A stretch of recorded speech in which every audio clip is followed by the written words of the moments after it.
Hello and welcome to Up Your Vibe. And you may have noticed that I haven't been online for a few weeks, and that's because I've been continuing my journey of growth. I've been to California. I've had a wonderful time. I've been on a retreat for client attraction. I've been zip wiring and doing lots and lots and lots of things that's very enjoyable. And the reason why I'm mentioning this is because this is something that I thought I would never do. My journey in life has been full of a lot of adversity. I thought that I was a pretty worthless person. And what I've become to realise is that adversity has actually been my growth. It was meant to be the way that it was along my journey to bring me to where I am in this point of time. And it's interesting because my guest speaker today is Migeul-Dean. And when I met him back in, what was about 4 years ago, we were both doing public speaking on the same event. And what impressed me about Miguel is that he openly spoke about his adversity, where he'd been and where he is now, which is validation of what I've just mentioned, that even though you may not realise that what you're enduring now, the adversity that you've endured in the past, actually is your growth, and it should be treated as an opportunity. So hello, Miguel, and how are you today? Hello, Paula. I'm very well, thank you. Yeah, I'm really good. I'm very pleased to be here. It's a real honour, to receive this invitation, and to be able to talk a little bit about my story, and share a little bit of my adversity, and the hope that it will inspire others, the same as you're doing, really. Well, it definitely inspired me. You know, I have the vision of your public speaking on that night where you were sat down with, I think it was a cap in front of you. This is how you started your speech that night, asking for money. So it just shows you a little bit of where you were then. And if you want to talk about that, that's great. I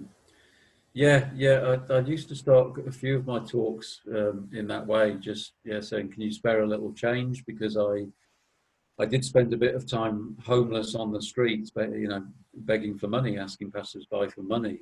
And when I was speaking back then, I mean, things evolve and things change. We never quite know where we're going to end up. But I would always kind of, rewind and sort of say, well, how did I end up in this place begging on the streets? And the beginning of my story really was that my mother died when I was 7 months old. And that created quite a sort of trauma, in my body. It wasn't like I had a memory of it, but there was, it was a big shock for a little baby to suddenly not have its mother anymore. And then my father remarried, but my stepmother really struggled with myself and my brothers and sisters, and him being out of work, and she was quite violent. So my whole childhood really was pretty challenging. I never really felt safe. I was kind of like constantly in that fight and flight mode, and so I grew up with very low self-worth and a very low self-esteem, thinking that I was unlovable and I'd never amount to anything. And so our beliefs determine our reality, don't they? So because I had those beliefs, those programs running, once I left home, I quite quickly attracted myself into a lifestyle that would reflect that back to me. So I lived sort of no fixed abode for about 7 years, and got sort of fell into a pretty shadowy world really of petty crime and drugs and violence and homelessness. And so that was kind of how I arrived at that place. So when you were in that space, could you ever imagine being the man that you are today, which is, you're an international author, you're an international speaker, you facilitate workshops, and you are a catalyst for healing. How could you ever even imagine those two different lifestyles when you were younger? Yeah, I can kind of just feel a little wave of emotion as you say that, actually, Paula. Thank you for just putting that so clearly. It is amazing. It really is, Miguel.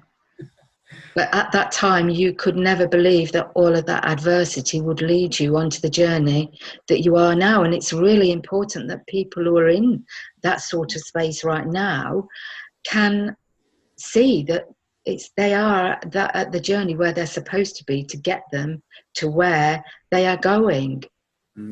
And you know, we've done that. We both come out of adversity and managed to be the people that we are now. It doesn't mean because you've been in adversity you have to stay in adversity. No, no, no, absolutely. I'm a great believer in the gifts in adversity, and you know, when we're forced out of, it's like, you know, sometimes just things have to get painful enough to motivate us to make the changes and do things differently. You know, if there's just a little bit of pain, it's kind of like we put up with it, and there's all that stuff around, well, it's painful and I don't like it, but at least it's familiar, and there's that fear of the unknown. But you know, it's, yeah, I didn't imagine it at all. I think what happens often is when you're in the middle of adversity, you're in sort of fight and flight mode. You know, it's just about survival. It's just how do I get through today, and it's so incongruous with, you know, to think, oh, you know, one day I might be doing this. It's painful to think that, because it just accentuates where you are right now. So we tend to, you know, not want to think of really bright futures and stuff a lot of the time. Because it's out of your grasp at that time. But really, we are the sum of all our emotions, both high and low. And that brings us to where we need to go. That's quite poetic, isn't it? That's very poetic. That's very poetic, and But it is the truth, though, isn't it, Miguel? it's totally true in my experience, Paula. Yeah, yeah. We're the sum of all our experiences, and what I often say to people, to clients, people I'm working with, it's always small baby steps consistently done that result in big changes. Because Absolutely. that's, you know, when I look back, sometimes, you know, I'm forced to look back and think, well, yeah, how did I get from there to here? And there was no magic wand. There was no, you know, big sudden shift, sudden breakthrough. It was all just little things consistently done, putting one foot in front of the other, and just, yeah, falling down sometimes, picking Yeah. myself back up and going and moving forwards again. Yes, I mean, it takes a lot of getting out of your comfort zone, for sure. And it takes letting go of things, your stories, your traditions, in order to move on. And these are things that we've had to do ourselves. And it leaves us in a very, very good position because we know that it's possible. Yeah, And yeah. that's why we are here talking and inspiring other people. And of course, for you, you have this wonderful new book coming out called Bring Him Home. So would you like to talk about that? Yeah, I can say a little bit about bring him home. Yeah, I can say a lot about bring him home, but I will try and keep it short and snappy. I'm really yeah, really excited to it's the to be releasing it. You know, for it to be finally out there, because I've been working on it for about a year and a half. It is a twin flame love story. It's my true story. It's a little chapter of my life, about a year of my life, when I met an amazing woman, and yeah, very quickly we fell into this beautiful, deep, passionate relationship, and not long after that, descended into the really deep, dark places, which conscious relationship seems to have the power to do. You know, to catalyze our healing, and to bring up wounds, and to bring up things that need clearing and healing and transforming. Yes. And this woman did this in a really, we did it for each other, you know, but the story is about, you know, is from my perspective, you know, what happened for me. Mm-hmm.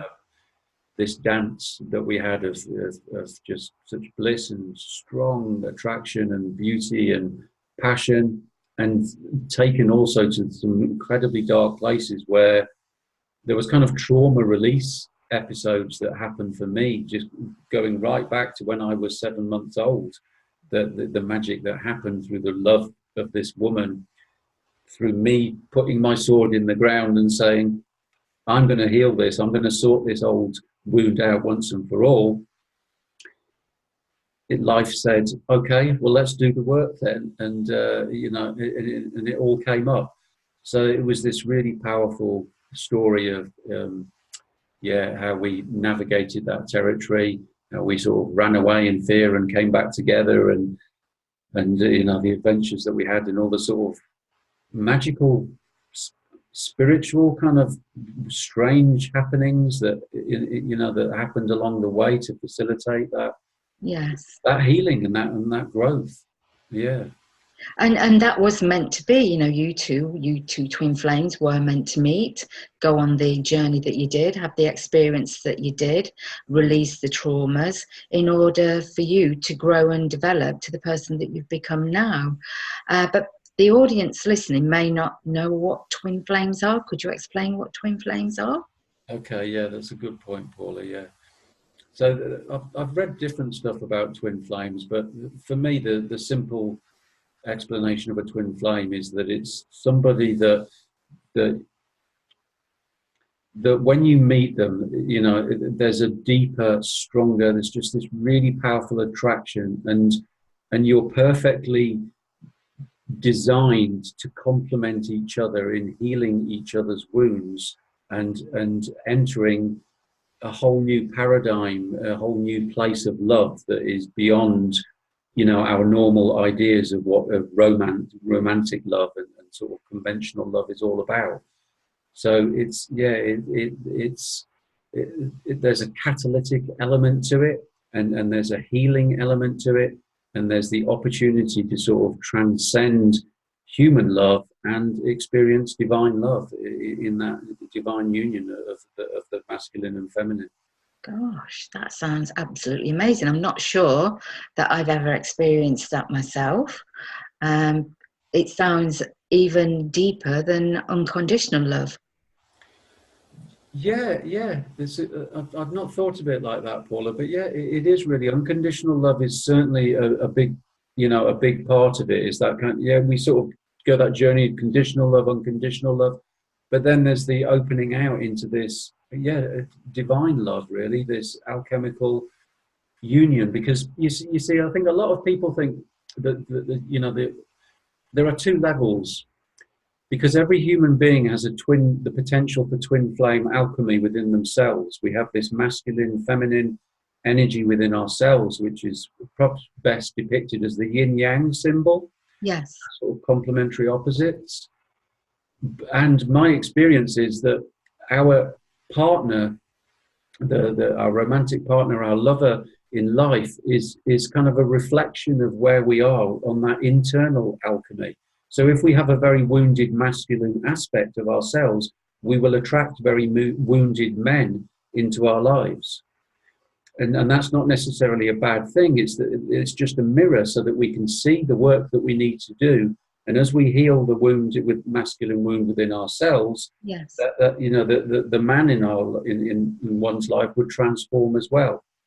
And so that was very much the same for me. My twin flame had a very wounded masculine aspect to her, and we both had mine was primarily the wounded feminine, hers was primarily the wounded masculine. So we both helped each other see what it is that we needed to do without although we did at times take it personally, but kept coming back to, this is the wound within myself, my partner is just reflecting this for me to see.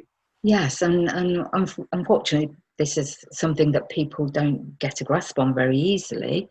But what is within you reflects outwards and attracts the same back. So if you're carrying pain of the past within inside you, all of the hurts of the past within inside you, that's going to reflect outwards and attract the same back. Mm-hmm. Yeah, absolutely, yeah. Society teaches us, to always look outside and try to fix everything outside and change it and manipulate it. But real change is always an inside job. If we just look within, yes, that's the root of real change. And of course, happiness is an inside job too, and the two complement each other. Yeah, absolutely.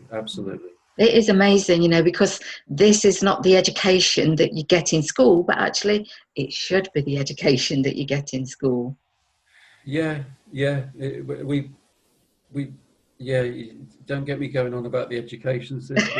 I'm not a great fan of it. I don't think it has a, you know, I think it's the opposite of education. It actually, I think for the most part, it's about conformity, it's about obedience, it's about dumbing down, it's about disempowering. Yeah. You know? And we are absolutely energetic beings. Every emotion that we have, every thought, every feeling is energy. It emits energy. So the concept of energy is well ingrained with what you're talking about, the sacred masculinity. If you'd like to talk a little bit more about that, so the audience is aware, what is the sacred masculinity? Yeah, um, I think there are three key components for sacred masculinity for me. One can be summed up, well, two. The first two can be summed up by the sort of idea of the twin trails, and that is that we're always on two journeys, and that one of those journeys is an external journey of how we show up in the world. And I think the sacred masculine realizes that he has a role to contribute and in service. That he is here for himself and for the collective as well, Mm-hmm. society as a whole. And the second of those twin trails is the journey within, because the sacred masculine also realizes that he has a responsibility to heal himself and own his own wounds and do his own work, knowing that the extent to which he does that will determine the cleanness of the energy that he puts out in the world in service. So those two paths kind of like interweave the Yeah. service externally and how we show up in the world, and how we're always going back and doing our own work and constantly striving to be the best version of ourselves. So Now, so when we talk about the inner masculinity, is that universal for both male and female, or are they different? Uh, I I believe that they're pretty much the same. That a man has a masculine and feminine, aspects within himself, and a woman has masculine and feminine aspects within themselves. Okay. It's almost like for a man, it's kind of encompassed by this male body, and there is a little bit more of it's like a different texture to it almost, and because for the man there is that more embodiment of the masculine and the maleness, and for a woman there is more of that embodiment of the feminine, Yeah. but there is still that balance within as well. It's kind of like both and, really. So how would one start to work on their inner masculinity? Hmm. Yeah. I'm just going to rewind 1 second, Paula, and say that the third aspect of the sacred masculine, which I think is really important, is this kind of the sacred bit, which is kind of like sacred means connected to God or consciousness or life, whatever word works best for you. Mm-hmm. That's an essential part of sacred masculinity, knowing that everything is interconnected and that what we perceive with our senses is just the tip of the iceberg. I just wanted to get that in, because I think that's really important. It is absolutely important. Because when we know that, then we know that as we do to another, we do to ourselves, and that everything's connected. So there is no real separation, and it brings that whole sense of oneness, into the forefront of the way that you live your life. So instead of going on to that question that we just talked about, Uh-huh. how would someone know then that there are issues with their sacred masculinity? How would it show up? Yeah, well, I guess it depends. My sacred masculinity sort of like, it wasn't like, oh, right, I'm going to get on the path of sacred masculinity and this is what I need to do. It just kind of like arose, and people started sort of pointing their finger and sort of saying, oh, you're sacred masculine. And I was kind of like looking behind me for a while going, who are they talking about? And it took a while for me to sort of feel comfortable with that and sort of say, yes, that is who I am. But it was a gradual process, really, and a gradual process of, just being forced really to the truth that there is more to life than meets the eye. So I guess if you're living a sort of 3D world and you just believe that you're a human, you're just a flesh puppet, you're just an animal, and that you're just here to consume and have a good time and die, and the birth and death is the beginning and end of the story, Yeah. then you can't really encompass that deeper realm of the sacred, which, as I say, sort of encompasses everything else. It's like there is meaning to this human experience. I am here as a as a divine eternal spirit having this human experience in this lifetime. So I guess if you're having issues with your sacred masculine, it's such a long time since that's been sort of current for me to take myself back. But I imagine it'll be a sense of, well, what's the point and what's the meaning? I just get up and I go to work, and it just all seems a bit flat and a bit pointless and unfulfilled and maybe depressed, because we're not in alignment. The society steers us away from the truth of who we really are. And that's why there is depression and so much illness and suicide and pain and suffering and so on. When we come back into service and we come back into a path of love and oneness and connection, we come back into the alignment of the truth of who we really are. And then that's when we begin to feel the joy and the beauty of life. So I'm hoping that kind of answers your question in a sort of roundabout way. It does. And, people listening, they may have a aha moment right now just to understand how actually powerful they are instead of feeling powerless. Yes. Because your power can easily be taken away by what you've just said, feeling that you're just here as a hamster on the wheel to work and to pay. And it can easily be taken away from you. So just to be aware how powerful we all are. Mm-hmm. Yeah, I think that's really important. Yeah, that's massive. We're totally disempowered by the way that we're brought up, the system, the environment that we're brought up in. And the truth is that we are incredibly powerful. And what I would add, Paula, is, don't believe me. I never ask anybody to believe my story or who I am or what I believe. It's just my experience. I only ever share what is in my direct experience. And it works for me. As I followed this path, I found myself, moving from on the streets and depression and addiction and illness to a much more peaceful place where I'm much more at peace, and I'm just in awe of the beauty of life and the miracle of this existence. So it works for me, and it might be a load of rubbish. It might just be a story that I'm making up, but it seems to have a positive impact on the people that I meet.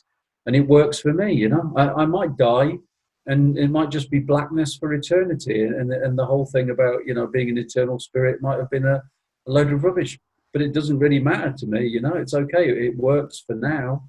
It works and it brings me peace, and it contributes, something of value while I'm here. Exactly. And that word peace eluded me for so many years. I couldn't even say that word without bursting into tears because I didn't have peace. And now I can say the word quite freely and easily because I do have peace. Yeah. And like you, it was a process of incremental changes, step by step, letting things go and inviting other things that were more supportive. Opportunities then just seem to find you. Yes. It's amazing. Yeah. Yeah, because I believe that life has our highest good. It always wants the best for us. And if we're suffering, it's just life saying you're in the wrong place and trying to steer you away from that. Yeah. Unfortunately, or no, it's not unfortunately, it's fortunately, we have to go through the pain often in order, to come to that more beautiful place. And what we're taught is to try and avoid it, to numb it with addictions or working harder or eating or shopping or just avoidance or entertainment. We have to go through it, but it's the going through. The journey is the destination. It's the going through that molds us and shapes us, like a diamond needs to experience tremendous heat and to be able to be created. We're like that. We have to go through this. It seems at the moment that in this where we are in the human story that we need to go through this uncomfortable process of being sort of molded and shaped and fired in order to realize the beauty of actually who we really are. It's that kind of duality dance, isn't it? If Yes, we it didn't is. know pain, we wouldn't know joy. So it seems that that's where we're at the moment in our human stories. It is, and I hope some ears are pricking up at the moment and saying, do you know what, they're absolutely right, and I really want to start working on this. So this comes back to the other question is, how can someone start working on their twin flame or on their sacred inner masculinity? Where would they start? Yeah. So Um, I can't avoid saying at this point that they can always get in contact with me, because that is primarily the one-to-one work that I do. Is called Sacred Masculine Healing Sessions. Yeah. So it's I work with adults who do, this is what they want. They realize that they're out of balance with their masculine feminine, that they're carrying mother or father wounds that are impacting their masculine feminine. But I mean, and that is a clue, really. If you don't want to work with me, then I won't take that personally. That's fine. But the roots of most of our wounds lie in our childhoods, and a lot of the roots lie in the way that we were parented, and that's no blame, or I'm not into blaming my parents, or there's no value in that. But we can look into those places, and we can see we can find the roots of our own disharmony, within ourselves. Mm-hmm. So if your mother had very low self-esteem, or had issues or whatever, chances are you've absorbed some of that yourself. Yeah. So there's a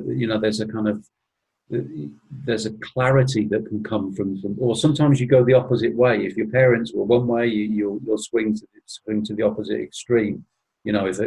Sometimes say a mother who had very low self-esteem, then the daughter might be like, right, well, I'm going to be super powerful, and I'm going to work really hard, and I'm going to prove to the world, and I'm going to burn myself out, and I'm not going to trust men, and I'm going to deny the feminine, because it was represented to me as soft and weak, and and could be abused or whatever.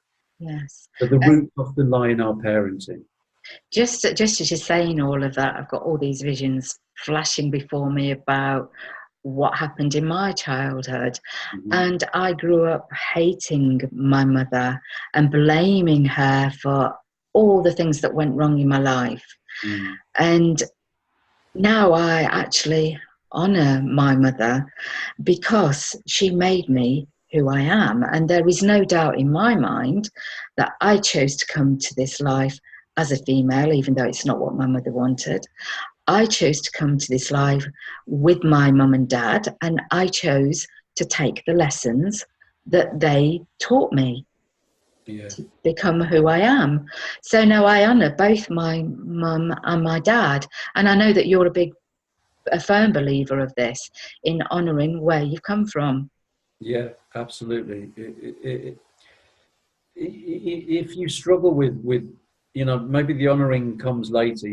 There was a long process for me of coming to peace with my parents. Yes. And to begin with, there's kind of like working with forgiveness, and sort of like accepting, well, they did the best that they could, and they didn't have the easiest ride, and and this stuff's been passed down from generation to generation often.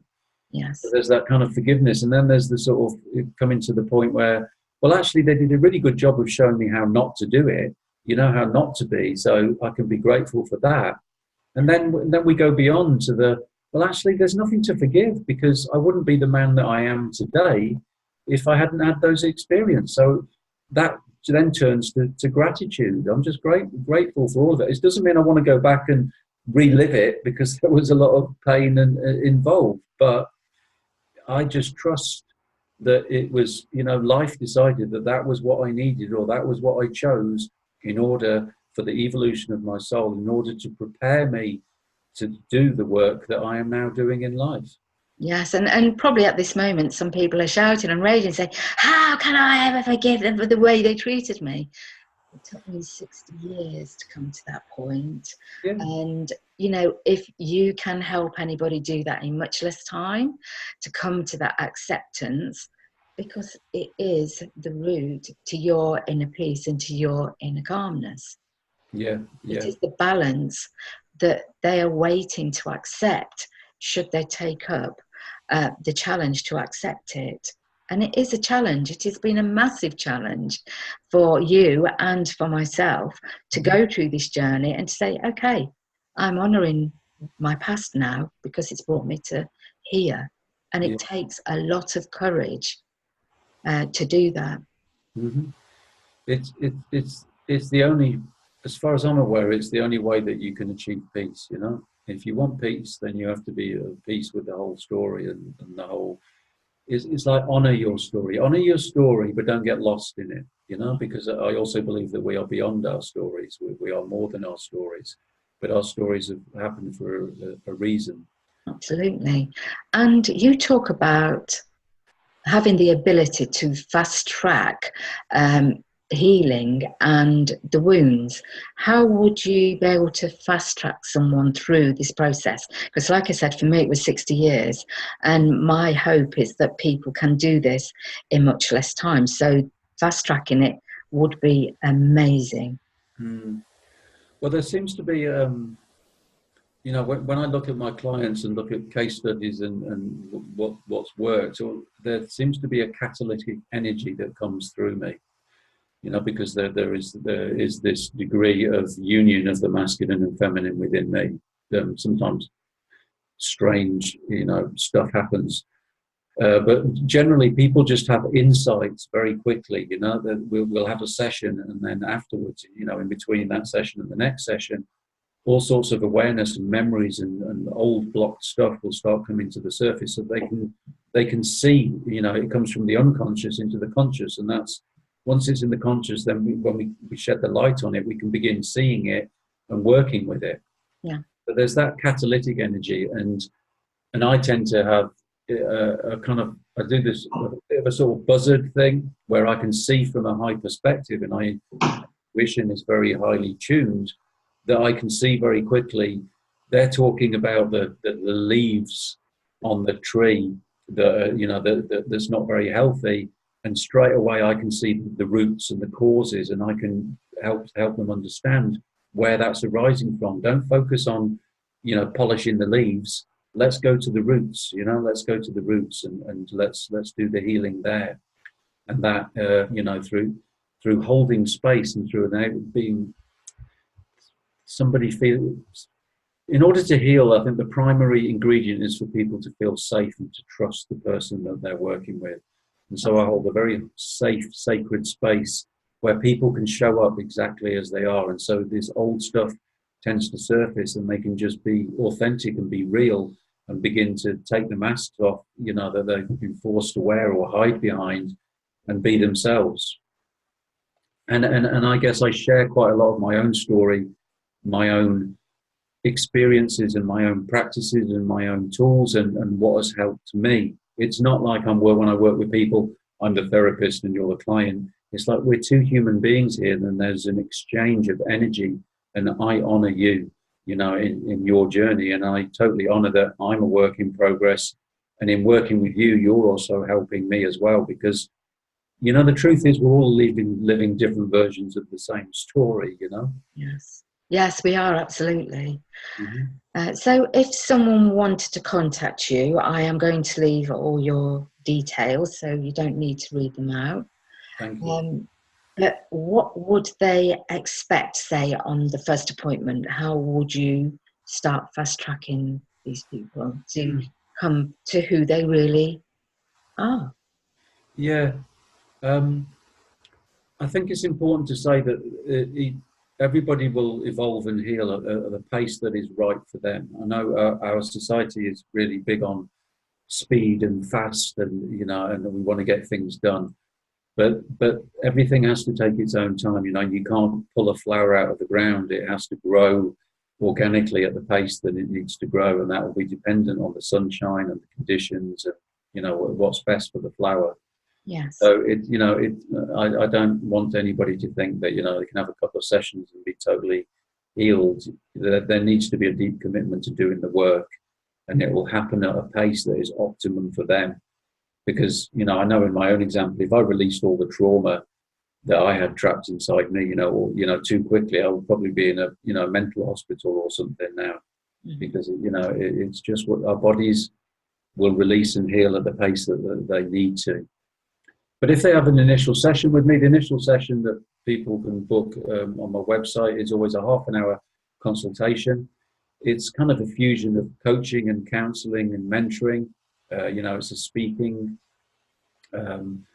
exchange, but it is held in that very safe space. Everything's confidential, and people will very quickly just find that they're opening up and talking about stuff, and often thinking that the issues that they thought they had, they find themselves talking about something completely different, which is actually what it is that they need to work with.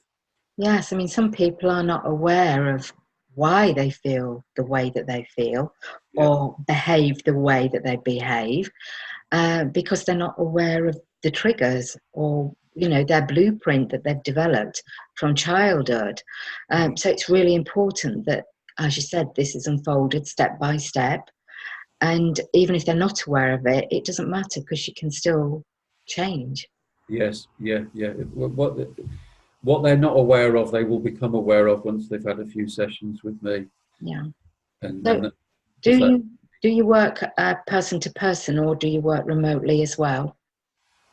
I work entirely remotely these days. I work with people all over the world, and it's all by video calls. Although occasionally sometimes people just want to do the audio and don't want the visual aspect as well, which I always honour. I prefer the video calls as well, so we've got the physical body language and so on. Yes, because it's much better to be able to be aware of the body language and the things that they're giving off. The little micro expressions when something's said, it's very telling. So it's really an important part to see someone's expressions. It is really important. So getting back to your book, not to cut you short, but I'm really interested to know when your book is going to be released. It's available now. Was it? I didn't think it was released yet. The launch date is the summer solstice. It's 10 days from now, so it's only available from you can pre-order on Amazon, but it's not. It won't be posted until the 21st.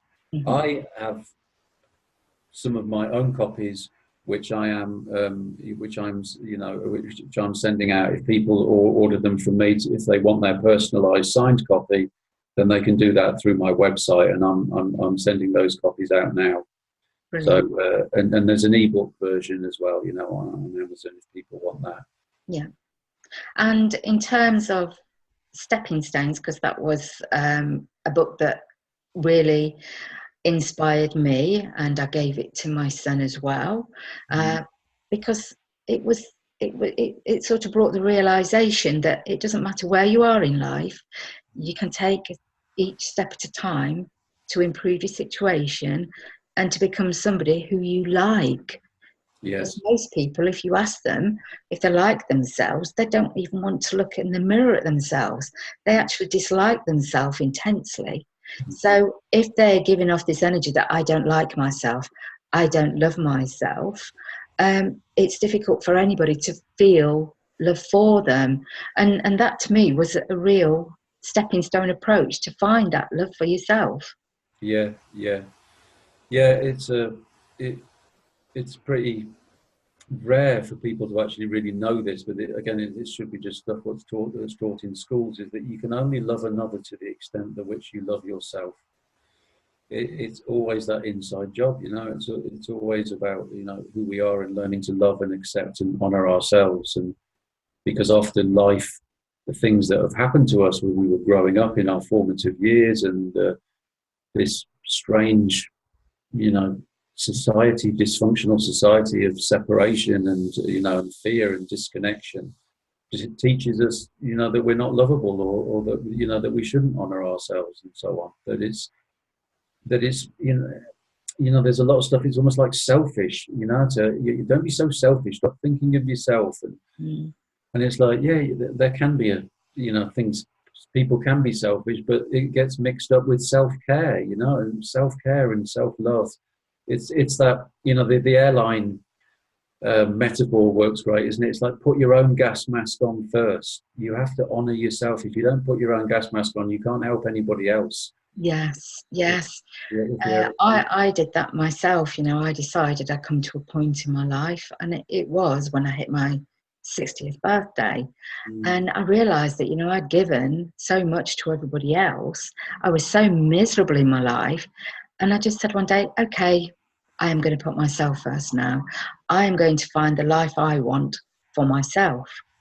And it didn't go down too well with a lot of people. A lot of people called me selfish, but it's the best thing that I ever did for myself. Well done. Well And done. it allowed me to find the real me. Mm-hmm. And I totally honour that, Paula. Congratulations. I think that's just awesome, and particularly because it's often harder for women to do that than it is for men, because, you know, for women in our society, that so often you put the children first, you put your partner first, you put the house first, you put the dog first, you put the career first, you put everything first but yourself, you know. And then it's like, what happens? You end up burnt out, and all the people that you love and want to be there for suffer anyway. When we put ourselves first, everybody that we love and that cares about us and that we care about benefits from that anyway, because our light shines so much brighter, doesn't it? We have so much more to give. Absolutely. And for me, it's transformed my life. But I want to make it clear to people that I am not saying you have to do the same as me. I mean, literally, I gave up my home. I gave up my material goods. I took 8 boxes of clothes and books with me and went to a completely different place. You can still put yourself first in a family situation. Yeah. You don't have to run away like I did. No, and you know, and maybe it wasn't running away. You know, sometimes you just have to have like a pattern break and a clear start and so on. And you know, I would challenge that, Paula. I'd be very surprised if you ran away, because you ran into yourself. You began to face yourself, and I'm sure that journey wasn't all just sweetness and roses when you chose to do that. No, it wasn't. But yes, there was consequences. There always is consequences to every action. So yes, there were consequences, but it led me to a better place where I could put myself first. Yeah. And it, you know, letting go of material things, it didn't really matter. I thought it would hurt more than it did, but it didn't. You know, people get too fixated on material things. They think material things bring them happiness. And when they lack the emotions that they want to feel, this is when they are sitting in front of a television every night, because they get the emotions from watching a program that they're not experiencing in their own life. Yes. Yeah. So getting rid of that TV is a massive thing to do, because then you have to face your emotions and you have to work on those emotions so that you can find them without having to tune into a TV program or a film, because these are things that actually artificially make us feel emotions. Yeah. It's that a big part of the journey of the sacred masculine, and I guess it's everybody's journey, is the journey back from the head to the heart. Mm-hmm. You know, we were taught to not feel emotions and to block emotions, and big boys don't cry, etc., etc. And so we become talking heads. You know, we have to make that journey back into feeling, and you know, and when we do make that journey, sometimes first of all we have to feel a lot of those unexpressed feelings, you know, that we locked away. You know, so it can be quite uncomfortable. But once we burn through that, we access the feeling center, and we begin to feel more alive, and we feel the joy and the miracle of what it is here to be alive, and how short and precious, and what a beautiful planet, you know, that we live on. And it just blows me away, you know, that it's, and it was like a lot of we're just like zombies. If we're not back into our feeling centers, we're just like, we're not fully alive. We're kind of like, you know, Walking Dead. We're just sort of robots going through the motions of stuff and not feeling. We were given these feelings for a reason, you know. They're actually an amazing gift, a blessing. Yes, they are, and there is no such thing as a bad feeling or a bad emotion. It's just your way of expressing yourself. And if you feel that it's bad, then why is it bad? What is it that's going on that's making it feel bad? Yeah, It's looking behind that emotion and why you've come to that place with that emotion. And these are things that you'll be looking into as well if someone came to you, isn't it? absolutely. Yeah, absolutely. I agree totally with your statement. There's no such thing as a bad emotion. I mean, we've been taught that certain emotions are bad and to be avoided. So what happens is when we feel those emotions, our self-talk, our minds start giving us a hard time and shaming us for feeling them. So we're giving ourselves a hard time for having a hard time. Mm-hmm. We just feel the emotion and recognize, okay, this is my internal compass giving me some information, steering me away from something or showing me something that needs addressing. Then it becomes so much more easy to handle. It's the emotions are difficult to deal with because we shame and blame ourselves, and we try and resist them, and we think there's something wrong with us because we're feeling these feelings. That's not true. That's not true. When I see somebody doing self-persecution like that, they're talking about themselves so negatively, Mhm. I'll just say to them, would you talk to your best friend like that? Yeah, yeah, And all of a sudden they're saying, well, no. I said, well, why do that to yourself? yes. Because We we are our own worst enemies. Yeah, yeah, and you'd kind of like, rewinding back a little bit to the mother and father wounds and stuff. Part of our journey back to wholeness is becoming the best mother and father to ourselves. How Yeah. do we nurture ourselves and be kind to ourselves? How do we be that perhaps, a bit more proactive or a bit more, right action and getting stuff done? How do we, pull all the best parts of the masculine and feminine and integrate those into how we take care of ourselves? That's a big part of the journey. Yes. And, it doesn't matter how good a parent you've been to your children, there will always be something that you blame them for messing their life up. And I've accepted that myself. We aren't perfect. We're brought onto this earth to experience things, and we do experience things, and we just have to accept that we do the best we can with the skills we've got at the time, but there's always room for improvement, for learning, and to attract different opportunities. Absolutely, absolutely. We're here on this earth school and we're all a work in progress, eh? We are. And just before we end the show, I'd like you to talk a little bit about the work that you do with youths and teenagers, because this is fascinating work. Okay, thank you. Yeah. Yeah, my youth empowerment work. I spent a long time, before my work evolved more into what I'm doing now, working with disadvantaged youth. And it's something that's dear to my heart because, I feel that, young people are the future. What we do, we need, they're our most precious resource. And I think we let our young people down in, all sorts of different ways, the education system, et cetera, et cetera. So I work one-to-one with young people, and invariably it's young men actually. In fact, all my youth clients at the moment are young men. I just about stopped. I was just until very recently working with some young men in the care system, but as I say, my work is evolving, and now I just work remotely through video sessions with young men.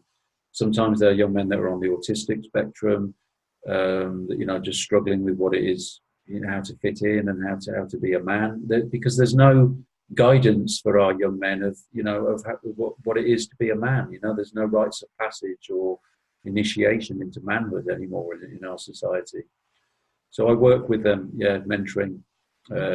Similar with the adults, an hour a week or however many sessions that they want to do, and support them in their growth and challenge them and give them ideas and give them, help them work through whatever it is that that's coming up for them. Yeah, I mean, it could be that mum and dad are listening now and saying, oh, well, we're having these dreadful problems with our teenage son. Mm-hmm. And, to make contact with someone like you who can mentor them is a life changer, not just for the the teenager, but for the parents as well, because it brings that joy back into the house again once that the teenager can learn how to evolve how he should do. Because like you said, there's a lot of misinformation around about how we should be, and teenagers particularly, I think, get a bad rap. Yeah, yeah, yeah. I mean, the majority of young people that I work with tend to be late teens, early 20s. Yeah. I tend to find that if they're much younger than that, or if they're, yeah, I mean, it varies. You know, there's no fixed. You can't make it. You know, it's not black and white. So No. sometimes it's better to work with the parents. If parents are struggling with a young person, Yes. because invariably the parents are responsible to a certain extent, you know, for why their young person is struggling. It's not like putting all the blame on the parents, but No. there's always things that they can do differently that will help the situation. If the young person isn't mature enough and, you know, arrived at that place where they want to take responsibility and actually be proactive and make changes for themselves. But the important thing to remember about youths in their late teens and early 20s, this is when the emotional brain is maturing. Mm-hmm. Yeah. So they are going to feel more emotions and act differently in these years because of the emotional brain maturing. Yeah, yeah. There's all sorts of stuff going on in their bodies and their chemistry and all these, things. They're in this kind of like no man's land. Really, it's a confusing time. You know, it's a challenging time at the best of times, and with, as I say, with such mixed messages and lack of guidance that our society offers. Yeah. Of how to be whole and how to be happy and how to be a man, then, you know, it's not surprising that, you know, I mean, you know, male suicide is one of the things that's massively on the increase, you know, with young men. And it's a lot to do with, yeah, you know, not being able to express their emotions or speak to people about what's going on, you know, what their challenges are. Yes. So, yeah. It's very sad to hear that. I know it is the case as well. And it's such a huge loss of life and that potential that could have been. Yeah, yeah. So if you were to be able to give some words of wisdom right now to people listening, what would that be? Oh, I've put you on the spot, I know I have. that's a good. It's okay. That's good. Yeah, you have put me on the spot. I quite like being put on the spot. You know, the first thing that comes up is what we touched on earlier, is that you're more powerful than you think you are. You know, it's like, you know, don't believe your mind is something else that I would say. Our minds tell us an awful lot of rubbish, and you know, the mind makes a great servant, but not a very good master. So one of the keys to my own growth and healing is certainly becoming the master of my own mind.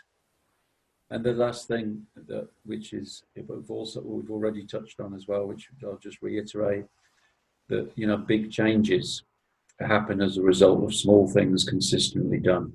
Yeah. You know, don't underestimate that. You do something, you might be in a really dark place, but if you do something positive for 365 days, something small, by the time that year has passed, you will be in a lot better place than you were. Yeah. You know, don't look at the top of the mountain and feel overwhelmed and think I'll never get there. Just look at what's the next little bit that I need to do. What are the next steps that I take? And in that way, there's nothing special about me. But if I can get from, you know, where I was and begging on the streets to the, you know, privileged place where I am now, then anybody can do it. Anybody can do it. You know.